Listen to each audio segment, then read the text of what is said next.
When we cry, it's a breath. When we laugh, it's a breath.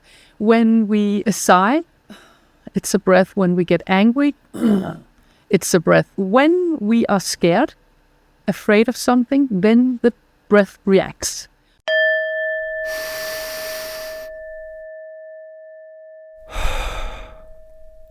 Can you talk to me a bit about what is this three-dimensional breath? Can you just explain that to our listeners, please? Yeah.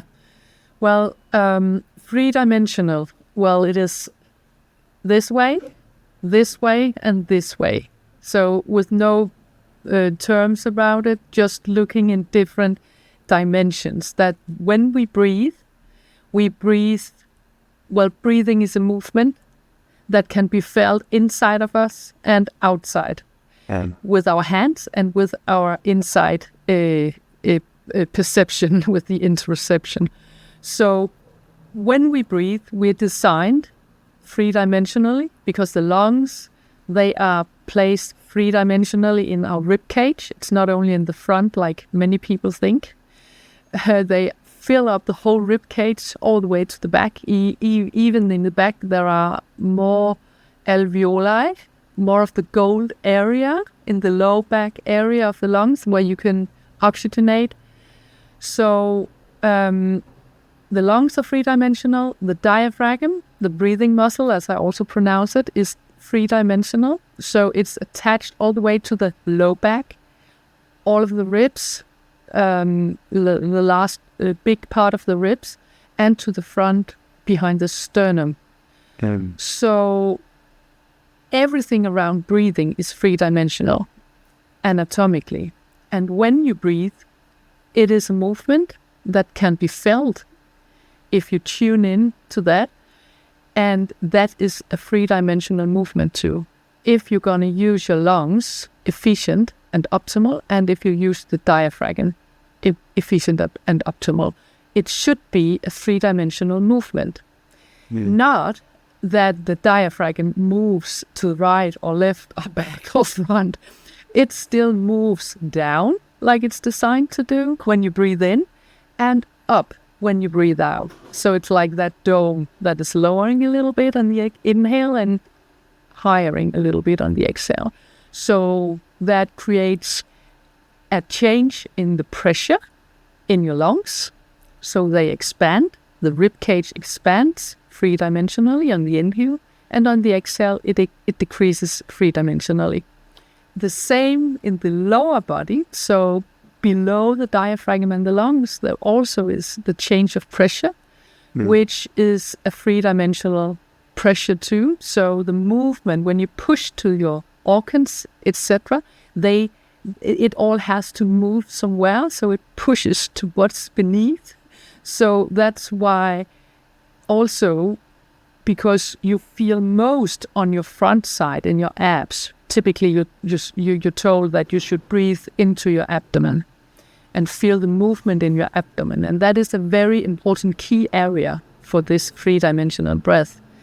But typically, people has a tendency to forget that that movement also goes in all of the other directions, to the sides, to the back, and all the way to the pelvic floor, actually. So that's why I pronounce the breath we're designed to use. It's not my breath, but it's the breath we are all designed to use. I pronounce it as a three-dimensional movement, so that's why 3D breath came up for me. I love it. I love it. And you say that breathing is simple, but why is it that you think so many of us are getting the breathing wrong? Why we breathe not that good, wrong? Yeah, why? Yeah. Well, because every reaction or every move, everything happening in your life, around you, inside of you, whatever, every thought has its own breath. So if I get scared right now, I actually got a little bit scared because there was a big, huge car on the road. So I was like, it changed my breath immediately. Even though I didn't want to. It's automatically in my brainstem. I change my breath upon what's happening right now. So if something is happening very much in your life, might be stressful partnership, or a stressful job, or whatever, stressful relation, everybody can relate to something they find not good and nice. So if something is like that is happening over and over and over each day, then it gets a pattern. Then you breathe in a way that fits into that feeling. So nowadays, we have, in the life we live on this earth, we have many stressors.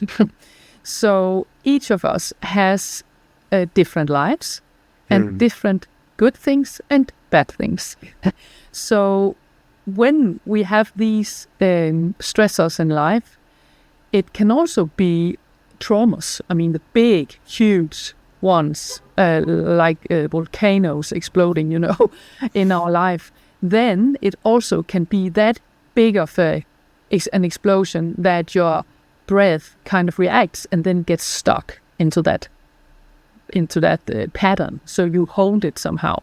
So what I'm trying to say is that, what are you doing, Mike, if I scare you now? What are you doing? You get scared? Afraid? Yeah, you do. And what about your mouth? What does it do? Yeah. Shoulders up. You hold your breath, mouth open, and everybody listen to some of your podcasts. They already might know that breathing through the mouth is not that efficient. We're designed to breathe through the nose for nursing every good physical thing in our body and mentally. So when we are scared, afraid of something, then the breath reacts. Also, when we cry, it's a breath. When we laugh, it's a breath. When we sigh, it's a breath. When we get angry, it's a breath. So what I'm trying to say again is that all of our feelings have a specific breath following. We don't walk around thinking of that. But when we are nerdy people like us, we should know that. And that's one of my explanations to why we are so many people that don't use our breath like we should, actually, like we were designed to. Because it changes because of the life conditions we have around us. Yeah. So it's kind of a survival for some of us. Big. Hey everyone, just a quick one. If you could take 2 seconds to rate this podcast. If you're on YouTube, you give it a thumbs up, a like, a subscribe, and a share. If you're on the other beautiful platforms like Spotify and iTunes, if you could leave us a review. It takes a couple of swipes of the thumb. Leave a little thing, share it with a friend. Think about how you found this podcast. Think about something that might benefit from the power of breathwork. Please share this because it helps the community grow. The more it grows, the more we get the wonderful guests. Okay, back to the podcast. Yeah, it's interesting, all the noises that we make at different parts of our life. I got a little baby, and when he's pooping, it's like he makes a grunt, and he's just, there's all these different, it's very interesting, all these different things. It's all a breath, yeah. All the breath, yeah, all this comes back to the breath. So we're a very practical podcast, and we like to, fix things if we can. So could you talk to us a bit with your physiotherapy background and what you do? What are you doing with clients? First of all, how are you screening? How are you identifying that they've got a breathing dysfunction? And then let's talk about maybe some of the solutions that you use after.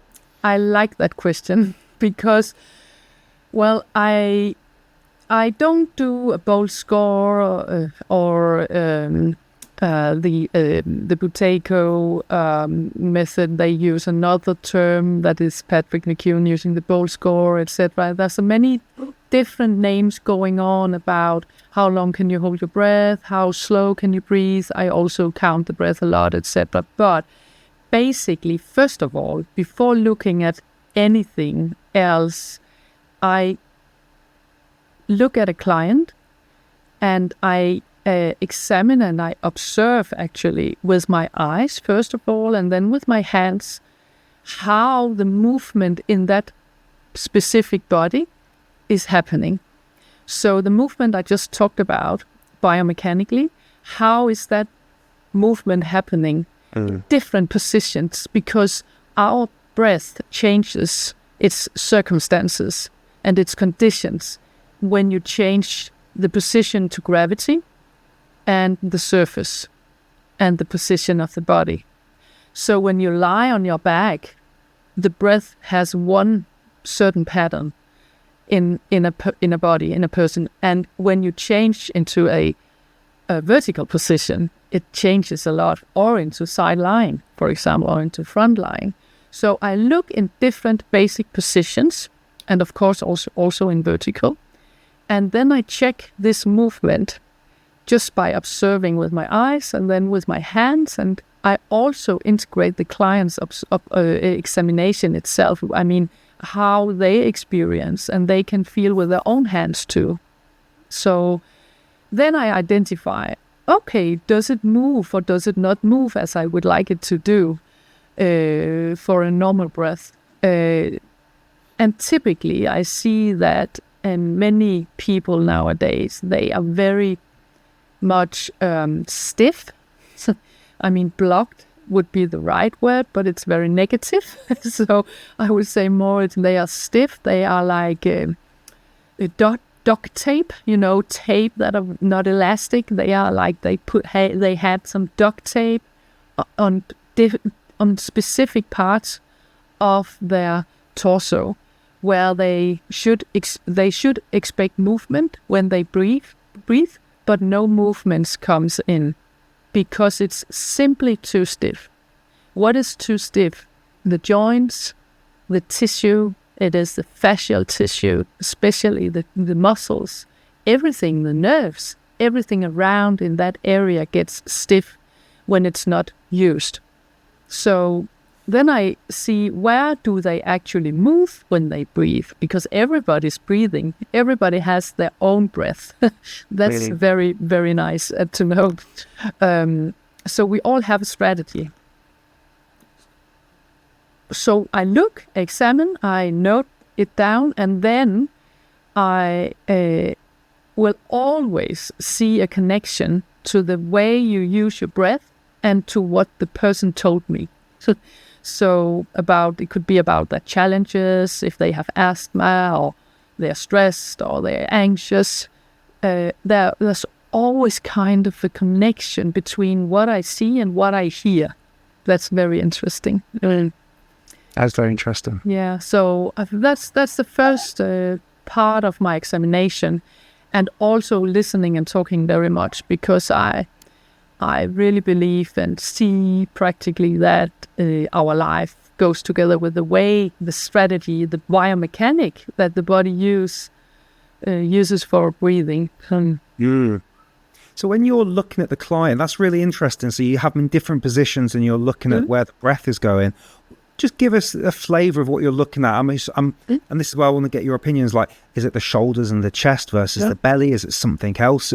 Throat? Well, give us an idea of some of the things that you're looking at. I just want to pick my little album, because it shows quite good what I'm trying to look for. So I look for the expansion, like I was talking about in the beginning, the three-dimensional expansion on the inhale.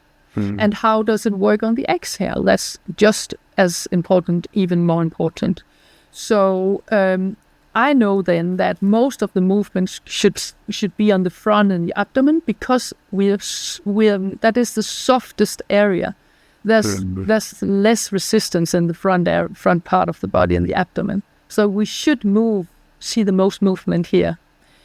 And then I look for the expansion to the sides laterally.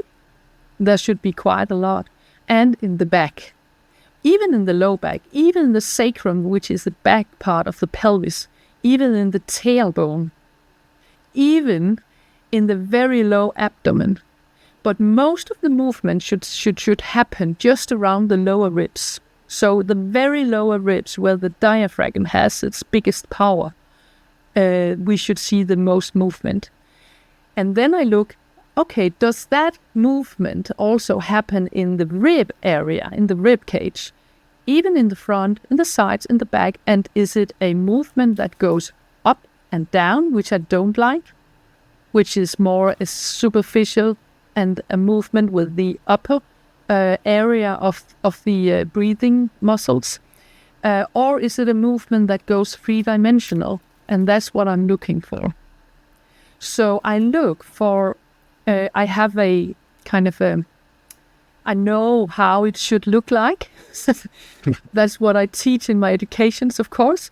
And then I also teach it to everybody, because everybody should know it, not only in my educations, but everybody should know it. But as a teacher, you should know it very well.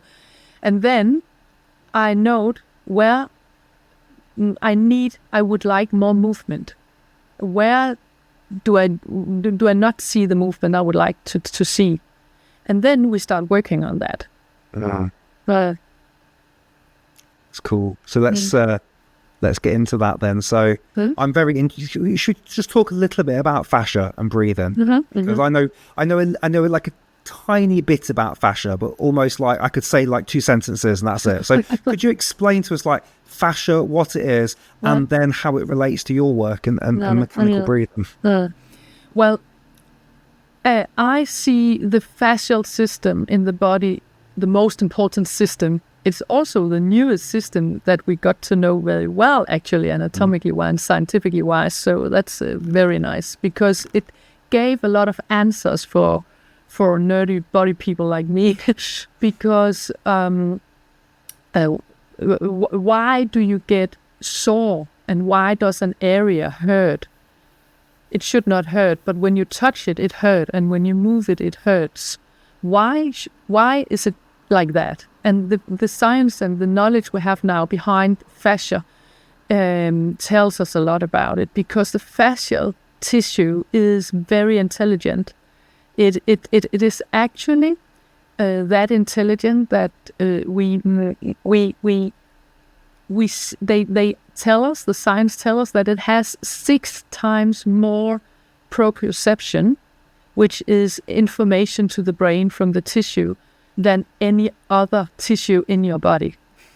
So 6 times more information comes from the fascia tissue compared to any other tissue in your body. And for me, that gives me so much important information about why and how and what we should do about the breath, because around the ribs, around everything, around the spine, in between everything, you are filled with fascial tissue. It's not really shown in the anatomy books like it is for real. Hopefully it will be one day, but someday, but it's not for now. So you have to look into the newest nerdy people working with that. So what we see and what we know now is that the fascial tissue, when it's not moved, so when you don't move your rib cage when you breathe 24/7, I mean every day, day and night, then when it's not moved, that movement from the inhalation, exhalation, then it stiffens. So is it the same when you don't move your arm, the tissue stiffens? And it loses its ability to work like a rubber band. I actually have a rubber band like here. So your rib cage should be like a rubber band. When you inhale, it expands. And actually it creates some kind of a tension. And when you exhale, it releases. And the tension kind of, the energy it was building is set off. It releases somehow. And that follows the breath too. So the fascial tissue I find very intelligent also because the lungs, they are just behind that rib cage, which should be very flexible. And the lungs are very flexible, but they also get inflexible if the rib cage doesn't move like it was supposed to. So when we get stiff, the fascial tissue starts getting, like the rubber band should be like this, then it gets like I get a double. It's very, very, very difficult to pull. So that's just to make sure you understand what I say. Right. So, well, to get back to the fascial tissue and the breathing, then I find that this is the tissue that is around everything in the rib cage, in the abdomen, in the back, in the pelvis. And when you start working with that tissue, you create space for breathing. And I don't work with it with a normal stretch for a beginning. Typically, I don't do. Sometimes I do. But I rather like to work with equipment balls. We are rolling on balls. It is 3D breath balls. Or I roll on a rolled towel. I massage the rib cage and all of the areas of the 3D breath on a rolled towel. Or I use my hands to release the tissue. And of course, in my background as a physiotherapist, I also like manual treatment. On a treatment table, going to your physiotherapist, your chiropractor, whatever you want to go. And that is a very useful thing to do. But it doesn't change your breath in the long term. You need to help yourself every day for a period of time to change that habit the body has and to change the tissue. If we talk about the fascia, so the fascia are gonna change to the negative side again if you been to treatment and then you go back two weeks later to the same treatment, but what did you do in between? Then the fascial system went back to its baseline again. Does this all make some kind of sense? It's really interesting. I'm curious, when it comes to the fascia and stretching, because I'm very tight. I'm very tight. So this is very interesting for me as well. I heard this quote the other day and it just stuck with me. And the person said to me, tension won't release tension. And I was like, what do you mean? He goes, well, if you're too tight and you're pulling, it's not going to do anything. Is there any truth to that? And how, because I want to talk about the balls with you in a second, but when it comes to stretching, what's best? Static stretching, dynamic moving stretching, all of it, none of it? Well, honestly, I'm not a fan of stretching. Oh, tell me why. The thing is that if you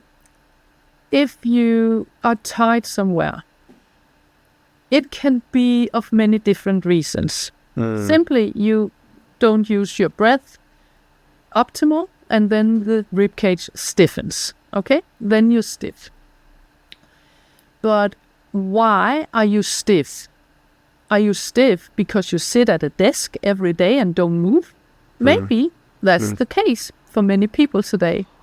Or are you stiff because your rib cage did hold you because you are having many stressors in your life?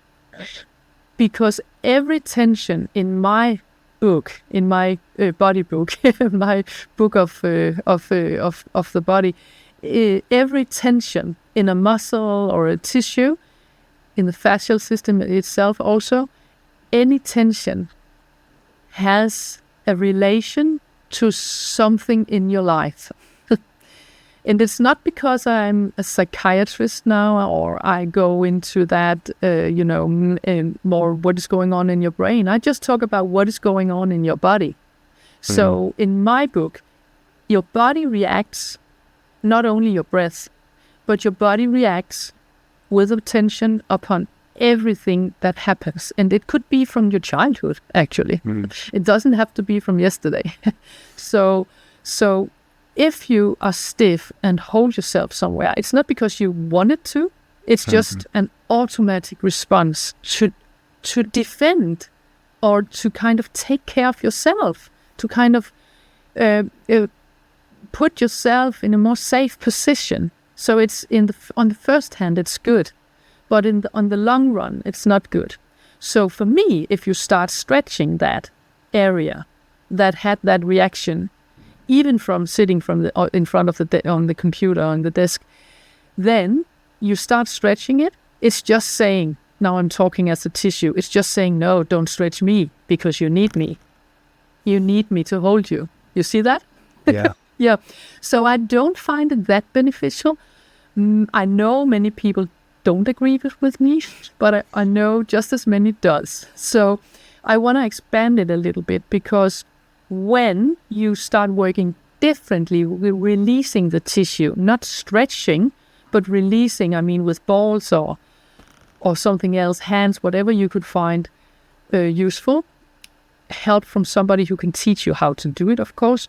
When you start doing that, then I find people start crying. Suddenly they start, wow, tears crying, or they laugh, or they say, wow, now I know why this feels like this. Because when you start working with your fascial tissue, because it's that intelligent, then old history comes to the surface. Again, it's not psychiatry work, it's not cognitive talking work, but it's body work. So when you release tissue more specific than you do with a stretch is like, now I use my rubber band again. A stretch is stretching the long line, okay? But when you massage with a ball or something else in a specific area, for example, in the chest area, I work quite a lot, not as the first thing, but after some while I do it in this area. When you work more specifically into the joints, from the sternum to the ribs, etc., then you see the changes in their mood, in their body, because then it releases and it comes to the surface and you can actually let it flow away. Instead of you use that, I don't remember what you said now into the intro to the stretching, but somebody told you something. Don't use tension won't release tension. Exactly. That was I love that sentence. So tension won't release tension. So if I'm having some tension here, then in my practical workbook, it doesn't really need to stretch it with tension, But if I massage it just with my fingers, actually, and then I could add in a little bit of a stretch, this is much more effective. Also because you get the history behind it to the surface. Okay, this is very interesting and exciting, because I've heard people talk about release before, but I've never understood that. So you would stay away from the stretch, work with the release. We can do some release on ourselves. Could you show me some release now? Is there a couple of things Let's do something that is easily shown on a camera. So we can work on our chest, on our sternum, actually. So now we can use our fingers, just our fingers. We tap the sternum like this. This is a tapping sound. So we just wake up the tissue right now, just on the front, and you can go to the sides, you can go to the low part of the rib cage also. Now you give information to the brain about this area. Now you can stroke it a little bit with a hand from top to the bottom, also on one side. My left lung and my right lung. In between the lungs, we have the heart. I work very much with this embodiment way of working, that you can kind of visualize what's behind what you're doing, what is inside of you. So now use your fingers more intense onto your sternum, which is just here where the clavicles are. It starts, and now I use my fingertips, moving the tissue a little bit from side to side, and then I move down with my fingers. It may be a little bit sore. Are you a little bit sore here, Mike? It's a bit tender, yeah. It's a bit tender. Okay. And so are you like just rubbing the middle bit, or are you actually getting into these bits? No, I'm just in the middle right now. Okay. Just in the middle. We move in a while. And so also to the low part, you have the solar plexus. You don't have to push here, if you don't like to. Then you move your fingers up and down, just in the middle again. Yeah. And now just a short rest to sit here, just to pay attention to how that feels right now, how that enters, how that information enters to your brain. Your brain loves information from your breathing area, actually from your body. But because we talk about breathing, that's very important now. So if you want to use your sternum, then touch it. And integrate it in your breath, then touch it. So every area that doesn't move, please touch it. So now, what I want to say before we continue to a little bit more, then I will say, if you feel tender, then it's not because you should be tender. We shouldn't be tender unless we push very hard. Why we are tender is, and it can hurt a little bit, is because it's an area that could function better. So it's an area that would like to have a little bit more of movement when you breathe. Every breath, just a little bit of a movement. So it needs more energy, and not just energy, but it needs circulation. And what comes with circulation? Oxygen, to nurse the tissue. We need that in the tissue. If we don't have enough of that, then it gets sticky, it gets stiff, and it gets tender. It can hurt also. Now use one of your hands. You can use your right hand and then go to your left side, and then use the fingertips from the sternum, and then use you were your own therapist. So you kind of massage just beneath your clavicle here. You massage. You can go on the outside of the shirt, and you can go on the inside of the shirt. It will work both and a little bit different. Are you on one side now? Don't change side. Only stay on this side, right? So we move a little bit downwards. Women has a breast, so it's not that easy. Men is having an easier time, but we can go below the breast. And then we could also rub the ribs a little bit here. And the ribs, with the lifting the arm, then you have really a possible grip all the way from the top of the lung to the low of the lung. The lung lives just behind the ribs here. Okay, so go all the way to the low part of your lungs. Please remember to breathe. Typically, we hold our breath when we listen, when we do something new, so please release the breath now. Okay, release your arms, and then sit just for a few breaths here. And pay attention to how that feels. Compare one side compared to the other. Typically, the brain experiences the sides differently. How do you feel it, Mike? Yeah, this side that I have not worked now feels very tight. Exactly. Yeah.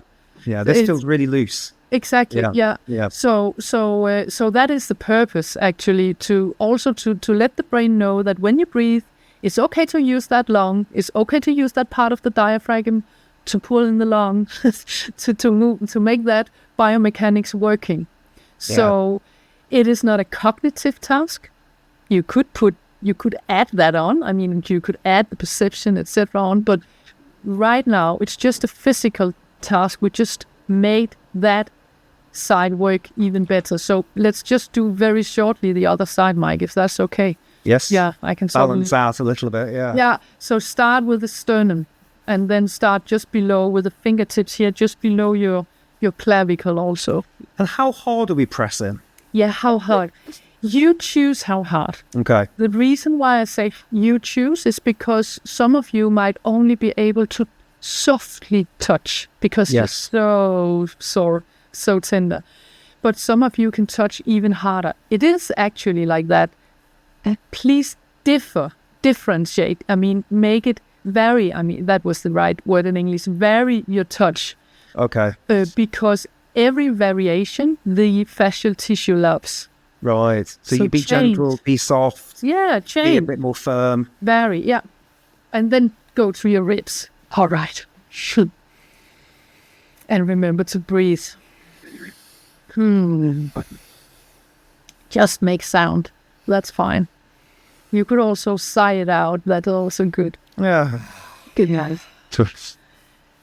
I love to teach people do some kind of a morning routine like this in all of their rib cage. They can do it in 5 minutes, like they brush their teeth, then they can brush their rib cage. Brush the rib cage. I love that. Yeah.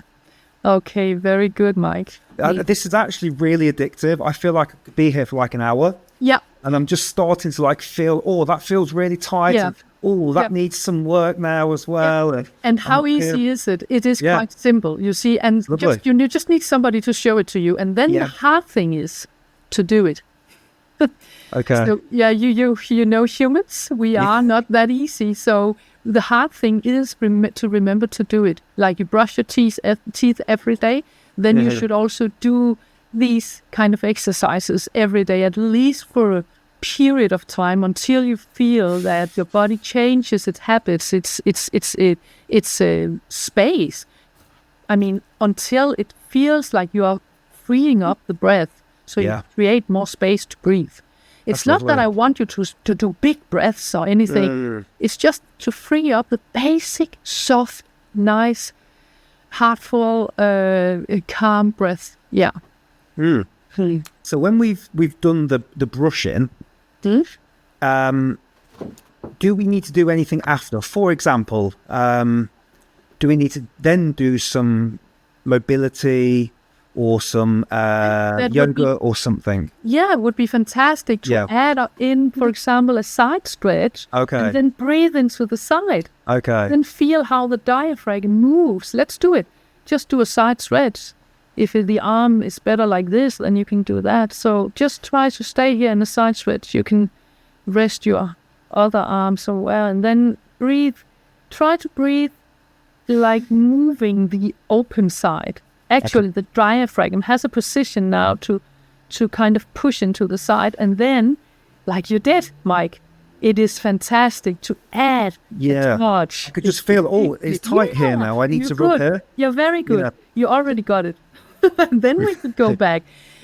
So when I do stretching, I add the breath to move from the inside to create space from the mechanics inside. And then I use the position to kind of release the tissue with my hands, for example, even further.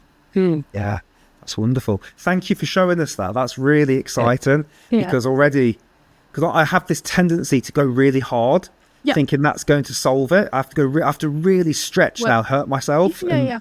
But Mike, that is actually one of my the hope of my work. I mean, to communicate that breathing should not be a fight. Even a stretch should not be a fight. We fight enough in life. I mean, and then we have a tendency also to fight with the breath. You can't fight a breath. You can't for 1 or 2 minutes, you can fight it to be better. And then, then you're back. So fighting a breath, I mean, trying to change it with power or something. What I've seen through the many years working with this, it's not what is changing anything in the long line. Yeah. So that's also why I really love to work into the feeling of the breath. So you have to get to know how it feels. You have to get to know how does it feel to expand all the way to the pelvis. How does it feel to make the backside of your breath, of your body move when you breathe? Because when you get to know how it feels, it's going to change everything. If you don't know how it feels, if just something that's in your brain, you know it theoretically and you know it how it should be and you can explain it with your words, but you can't do it with your body. Yeah. You don't need it. You can't use it, I mean. So that's my hope, that I'm able to make people aware that if they want to breathe better, they have to have another feeling of it in the body. Nice. Yeah. talk to us a little bit about the balls then, what's going on? Because I've seen people putting balls into their rib cage and they're lying face down on them. So if you could share a little bit about what's going on there and maybe give us some practical use cases of how we would use these balls. Yeah. Will typically I would use, now we talked about the front side, a little bit about the side. Then I can't show it right here, but I will turn my back a little bit to the camera. And then we would stand to the wall or we would lie on the floor. And then we would place the balls, 1 or 2 balls, depending on what we do, between the body and the floor. We will just lie on it and breathe. Then we will wiggle the body a little bit. Then we will move more. We will move in many different directions, move the arms and the legs and the body and move the balls around. So we will actually kind of move the skin over the bones. So kind of doing like a flesh, pull. So we'll kind of stretching it in many different directions. I typically use a picture like if you have long hair, you don't have, but many people have, and you have a knot in the hair, you see, then you have like you can't really do it with you can't comb it. Is it a comb? Comb, yes. Comb, yeah. So what are you going to do then? You have gently, and listen to the word gently, you have gently to pull it in many, many different directions to take it apart. You can't just do like this because then it tears or it gets worse. So that is a very good picture of what I want you to do with your body. If you find areas that are tender, that are stiff, then think about that hair dot. So you should move in many different directions. You should lie still. You should move. You should also use different push and pulls and body positions. Because just like I take this dot in the hair apart, otherwise the body is just gonna react like I hold, because that's not for me, and it's not gonna release that efficiently. Does this make sense? It does. Okay. Do you synchronize the breath as well, for example? Do you get people to do a relaxing breath? Does that help? Could you explain that?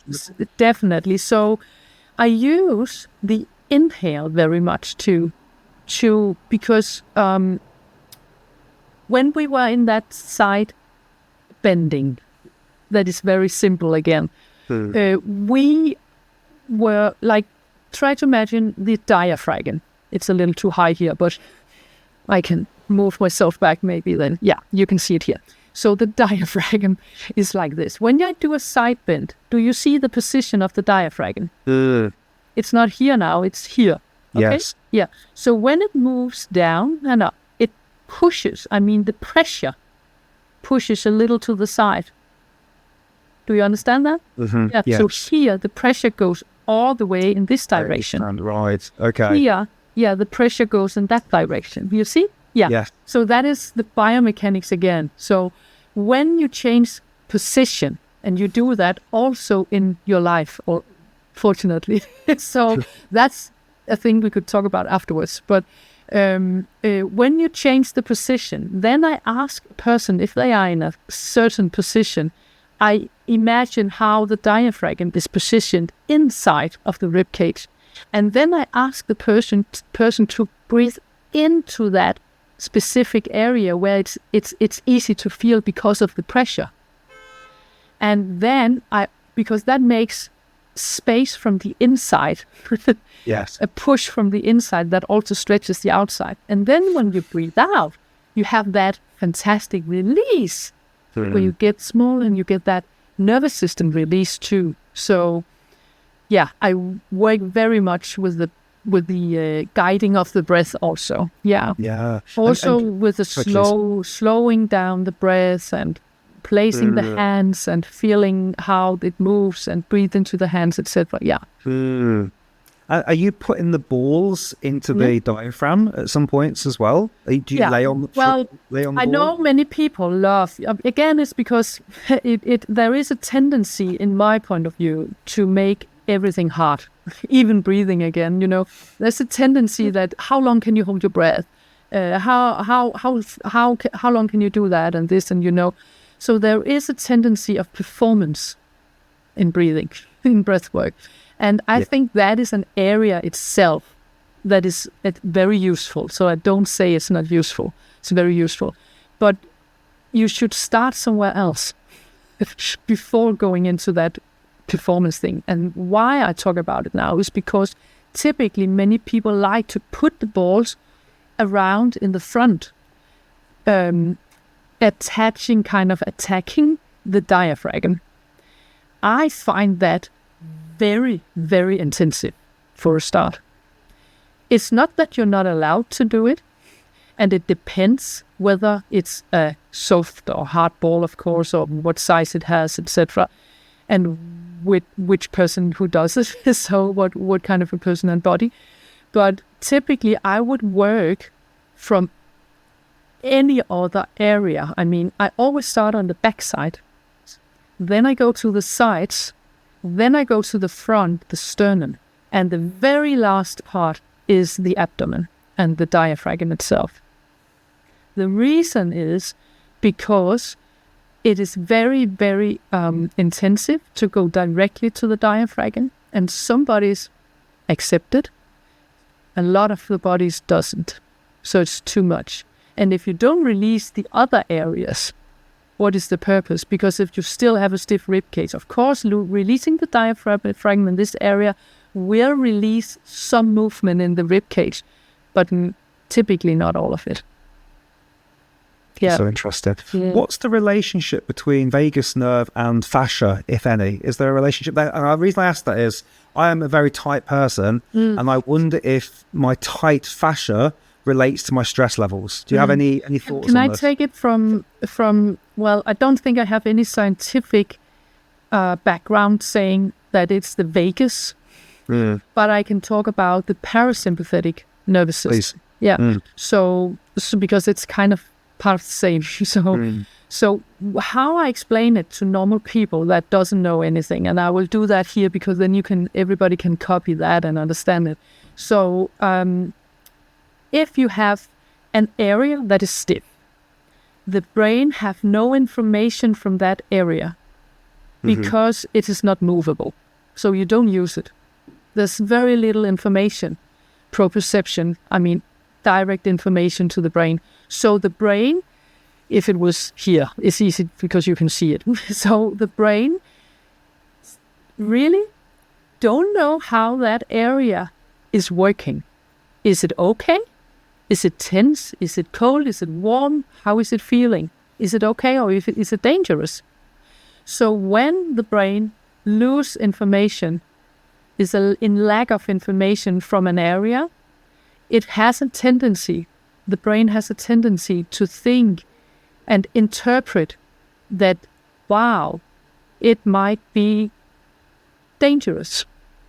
I might be a little aware, a little anxious about what is this. So this fires the sympathetic nervous system, the stress system, the fight-flight, the speeder system.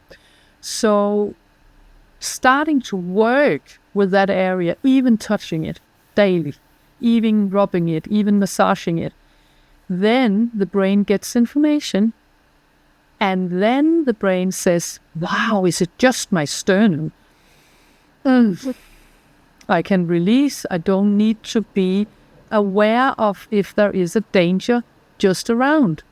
So I can relax, I can let go, and I can enter my parasympathetic state because I don't need the sympathetic state even though I'm just sitting here doing nothing. Yeah. Does that make sense? It does. Thank you. It so does. Working with the stiff areas around that breathing body, then you help your brain switch, your nervous system, switch into the parasympathetic nervous system. And what does it do? It gives you the possibility to breathe optimal. That's lovely. You don't breathe optimal in sympathetic. Yeah. That makes a lot of sense. Yeah. Our time has gone so fast. I can't believe it's been an hour. It's crazy. I would love, if you're interested, come back and do some more with us, because I could ask you lots of questions. Where can people find you if they want to work with you, if they want to read your book? Where's the best place we can send them after this podcast? Well, my book is, unfortunately, it's only in Danish. It's right here. It's called When the Body Says No, Make the Contact Again. And a lot about breathing and psoas muscle and fascial tissue, etc. So that, unfortunately, is only in Danish. Somebody want to translate, they're welcome, but I don't. My website, my English website, is called 3dbreath.com. It's a free and a D and then breath.com. You're very welcome, and there's free exercises, and more is coming in future in 2024. Fantastic. So people, if you're watching, listening, go and check out the website, and maybe we can convince Lottie to come back and do a part 2. Lottie, thank you so much for your time. Honestly, my brain is going crazy now. I just want to finish and then start massaging myself. So I'm very excited. And then remember, when you move, Mike, when you tie your shoelaces, or when you go to the floor to pick up something, then remember you should be able to breathe when you do that too. Yes, we can talk about that next time, maybe. Let's do that in part 2 for sure. Thank you. Okay, Lottie, thank you so much for your time. Everybody, thank you for watching. I hope you enjoyed that as much as I did. Thanks, Mike, for invitation. Thank you. Oh no, you're very welcome. It was a pleasure, was all ours. Thank you. Cheers, Lottie. Bye. Hey, thank you so much for sticking all the way through to the end of that podcast. I hope you enjoyed it as much as I did. And I just have a quick question for you. Would you do us a favor and leave us a comment down below with one thing that you learned from the podcast, or one thing that you want to take away and implement into your own life? Because if you're like me, I watch loads of podcasts and I forget half the stuff. Even though it's all gold, there's so much I just forget. And so if you leave a little comment, it'll help you remember it, so you're more likely to embed it. But it will also help somebody else that then comes and watches the video or listens to the podcast and go, oh, what are these suggestions that people are making? So that would mean the world to us. And if you haven't done so already, please subscribe to our Breathwork in a Blink. It's our 5-minute easy read newsletter. It comes out every single Friday. And in that, I'm sharing things like my favorite breathing exercise of the week, a study that I've been reading on breathing. We've got a wild card section. We've got all these different bits, and it's been designed so you can read it and scan through it in less than 5 minutes and pick out something you'd like to go deeper on. So the link is down below. It's completely free. You can unsubscribe anytime and join the nearly 10,000 other people that have subscribed to this wonderful email newsletter. And I asked myself a little while ago, what email would I want to receive that I wouldn't unsubscribe or ignore? And that's where Breathwork in a Blink came through. So link is down below, and I look forward to serving you each and every Friday. Now, at the end of these podcasts, as you probably know, we like to finish with a bit of a breathing exercise. So we're going to do a breathing exercise in a second. So just before we get started, let's just go ahead now and close our eyes if it's safe to do so. And just start to notice your breathing. And just start to soften the breath a little. And I want to say a huge thank you for giving me your time and attention. And I look forward to serving you later with another breathing exercise or YouTube video or podcast. But until then, here's a lovely free breathing exercise to see you through. Thank you so much. Cheers. Welcome to Take a Deep Breath. Today's breathing exercise is 4-7-8 breathwork, an incredibly simple and effective breathing technique to help you relax during the day or fall fast asleep at night. This technique involves an inhale through the nose for 4 seconds, then a gentle hold for 7 seconds, and an exhale through the mouth or the nose for 8 seconds. I'm going to guide you with breath sounds and relaxing music, so sit back, relax, and let's begin. Inhale. Hold.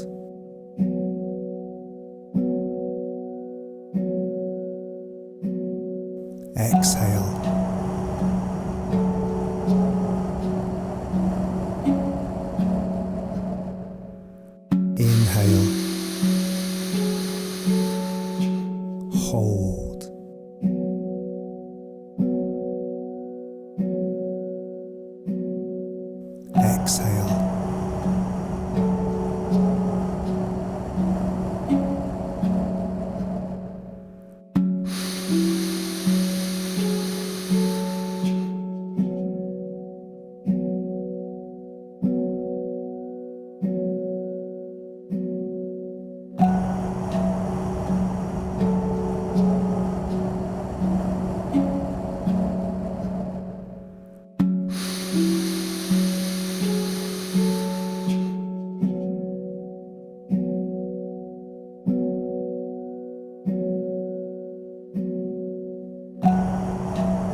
That's it. You're done. You're exactly where you need to be. This exercise is most powerful when practiced daily. So set a reminder in your phone or your calendar and come back to us, and we'll see you again. If you'd like to take your breathwork practice to the next level, click on some of the links below and see how you can come and work with us here at Take a Deep Breath for inner peace, more calm, deeper relaxation, better sleep, and a whole host of other benefits. The magic truly happens once we find a bespoke breath plan for you. We look forward to meeting you in a one-on-one or through email. Thanks so much.